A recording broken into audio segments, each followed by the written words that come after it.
Hi friends, welcome to 5 star rating kitchen. ఇవాళ మన కిచెన్లో కర్బూజ్ షర్బత్ ఎలా తయారు చేసుకోవాలో చూద్దాం. చాలా జ్యూసెస్ తయారు చేసుకొని ఉంటారు, కానీ ఇలా ఒకసారి షర్బత్ తయారు చేసుకోండి. కడుపులో చల్లదనాన్ని ఎక్కువగా ఇస్తుంది. ఇంకా నార్మల్గా అయితే కర్బూజ్ జ్యూసు చల్లగా ఉంటుంది, కానీ డబల్ చల్లదనాన్ని ఇచ్చే విధంగా తయారు చేసుకుందాం. దీనికోసం నేను ఇక్కడ 1 కప్పు సగ్గుబియ్యం తీసుకున్నాను. 2 గంటల సేపు నానబెట్టుకున్నాను.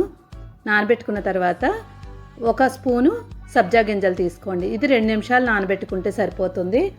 పొయ్యి మీద ఒక పాన్ పెట్టుకొని పాన్ హీట్ అయిన తర్వాత 1 కప్పు నీళ్లు వేసుకోండి.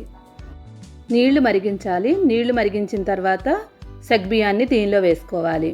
ఎప్పుడైనా కానీ సగ్గుబియ్యాన్ని నీళ్లు మరిగిన తర్వాత వేసుకుంటే మనకి పాన్ కంటుకోకుండా ఉంటుంది.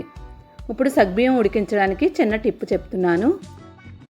సగ్గుబియ్యం ఎప్పుడు ఉడికించినా కూడా కొంచెం మధ్య మధ్యలో నీళ్లు వేసుకుంటూ ఉడికించుకుంటున్నట్లయితే మనకి సగ్గుబియ్యం తొందరగా ఉడికిపోతాయి.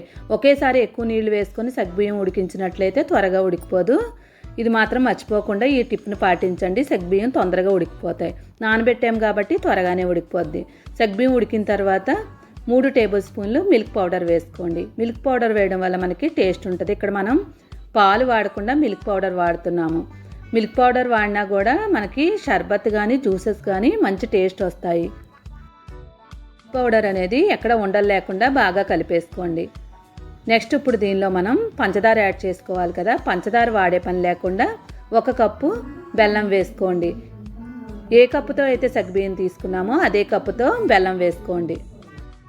పంచదార ఇష్టపడేవాళ్ళు ఈ ప్లేస్లో కావాలంటే షుగర్ని యాడ్ చేసుకోవచ్చు. ఇప్పుడు స్టవ్ ఆఫ్ చేసుకొని చల్లారనివ్వండి. ఇప్పుడు 1 కర్బూజ్ తీసుకొని మధ్య కట్ చేసుకోవాలి. కట్ చేసుకున్న తర్వాత మధ్యలో ఉన్న సీడ్స్ అన్నీ తీసేసుకోండి. ఇలా మొత్తం సీడ్స్ తీసేసిన తర్వాత అదే గరిటతో మనం కర్బూజ్ అంతా ముక్కలు ముక్కలుగా కట్ చేసుకోవచ్చు. పండినదైతే ఈజీగా వచ్చేస్తుంది. కొంచెం పచ్చిగా ఉన్నదైతే చాక్తో కట్ చేసుకోండి. ఇప్పుడు ఈ మొత్తాన్ని మిక్సీలో వేసుకోవాలి. మిక్సీలో వేసుకొని జ్యూస్లా తయారు చేసుకోండి. జ్యూస్ అయిపోయిన తర్వాత ఒక బౌల్లోకి వంపేసుకోండి. ఇప్పుడు దీనిలో మనం ఉడికించుకున్న సగ్గుబియ్యాన్ని దీనిలో వేసేసుకోవాలి. నెక్స్ట్ దీనిలో సబ్జా గింజలు నానబెట్టుకున్నాం కదా, వాటిని కూడా దీనిలో వేసేసుకోవాలి.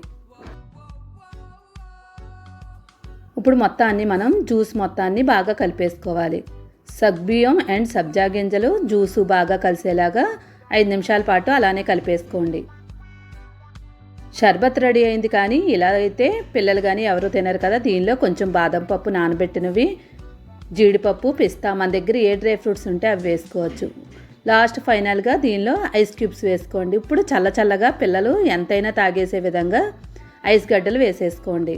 అంతే సింపుల్గా మనం కర్బూజ్ షర్బత్ రెడీ అయిపోయింది. డయాబెటిక్ పేషెంట్స్కి కర్బూజ్ జ్యూస్ని తాగమని చెప్తారు కదా. ఇలా సగ్గుబియ్యంతో తయారు చేసుకున్నట్లయితే ఎక్కువ శక్తినిస్తుంది. తప్పకుండా మీరు కూడా ట్రై చేసి ఎలా వచ్చిందో కామెంట్ చేయండి. మీకు ఈ వీడియో కనుక నచ్చితే లైక్ చేయండి, షేర్ చేయండి. ఇలాంటి మంచి జ్యూసెస్ కానీ వీడియోలు కానీ మంచి రెసిపీలు చూడాలనుకుంటే 5 స్టార్ రేటింగ్ కిచెన్ని సబ్స్క్రైబ్ చేసుకొని పక్కనే ఉన్న బెల్ ఐకాన్ని క్లిక్ చేయడం మాత్రం మర్చిపోవద్దు. Thank you for watching 5 star rating kitchen.